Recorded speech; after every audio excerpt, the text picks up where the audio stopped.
নাচলে কৃষকদের মাঝে প্রণোদনা সার বীজ ও উপকরণ বিতরণ। নিজস্ব প্রতিবেদক। চাঁপাইনবাবগঞ্জে নাচলে ক্ষুদ্র ও প্রান্তিক কৃষকদের মাঝে প্রণোদনার ও প্রদর্শনী সার বীজ ও উপকরণ বিতরণ করা হয়েছে। আজ বৃহস্পতিবার উপজেলা কৃষি সম্প্রসারণ অধিদপ্তরের আয়োজনে উপজেলা পরিষদ চত্বরে উপজেলার 1000 তালিকাভুক্ত ক্ষুদ্র প্রান্তিক কৃষকদের মাঝে প্রণোদনা ও প্রদর্শনী সার বীজ ও সংরক্ষণ উপকরণ বিতরণ কার্যক্রমের শুভ উদ্বোধন করা হয়েছে। এ সময় উপজেলা নির্বাহী অফিসার গোলাম রব্বানী সর্দার, উপজেলা কৃষি কর্মকর্তা সালেহ আকরাম, কৃষি সম্প্রসারণ অফিসার রায়হানুল ইসলাম, উপসহকারী কৃষি অফিসার রাকিবুল আলম সহ প্রান্তিক কৃষকরা উপস্থিত ছিলেন। উপজেলা কৃষি কর্মকর্তা সালেহ আকরাম জানান, 2025-26 অর্থ বছরের রবি মৌসুমে কৃষি প্রণোদনা কর্মসূচির আওতায় হাইব্রিড ও উপসি ধান এবং গম বীজ উৎপাদন বৃদ্ধির লক্ষ্যে 1000 ক্ষুদ্র ও প্রান্তিক কৃষকের মাঝে সার ও উপকরণ বিতরণী কার্যক্রমের উদ্বোধন করা হয়েছে। তিনি আরও জানান, 100 জন কৃষকের প্রতিজনকে 2 কেজি হাইব্রিড ধান বীজ, 10 কেজি ডিএপি ও 10 কেজি এমওপি সার পাবেন।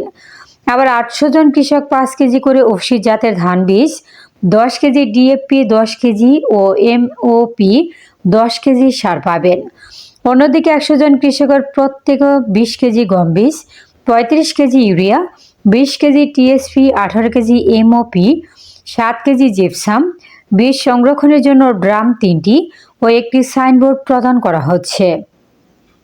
এগুলো কিন্তু টেস্টেড ফিল্ড থেকে, অর্থাৎ এগুলো কিন্তু আগে চাষ করা হয়েছে, সেখান থেকে বীজ আকারে সংগ্রহ করে আপনাদের মাঝে এটি বিতরণ করা, এবং মূল উদ্দেশ্য হচ্ছে দেশের অর্থনীতিতে আপনাদের যে ভূমিকা সেটা অব্যাহত রাখা, এবং দেশের অর্থনীতি অব্যাহত রাখার পাশাপাশি খাদ্যের যে চাহিদা রয়েছে সেটা যেন আপনারা মেটাতে পারেন, যেটা সবসময় আপনারা করে থাকেন। যুগ যুগ ধরে আপনারা কিন্তু এই কাজগুলো করছেন। এজন্য আপনাদের প্রতি আমাদের সম্মানবোধ সবসময় রয়েছে, এবং আমরা কিন্তু মনে করি, আমি একটু আগে বলেছি যে অর্থনীতির মূল চাবিকাঠি হচ্ছে বাংলাদেশের এই প্রান্তিক কৃষকরা, যারা হয়তো 2 বিঘা, 4 বিঘা, 5 বিঘা জমি আবাদ করেন এবং নিজের বাসার জন্য প্রয়োজন যতটুকু ধান চাল সেটা রেখে বাকিটা কিন্তু কি করেন, সরকারের কাছে দিয়ে দেন, বিক্রি না। আপনারা বলতে পারেন আপনারা দয়া করেন আমাদেরকে, সো আপনাদের দয়ায় আমরা বেঁচে আছি। সো আপনাদের এই দয়া যাতে অব্যাহত থাকে প্রশাসনের পক্ষ থেকে।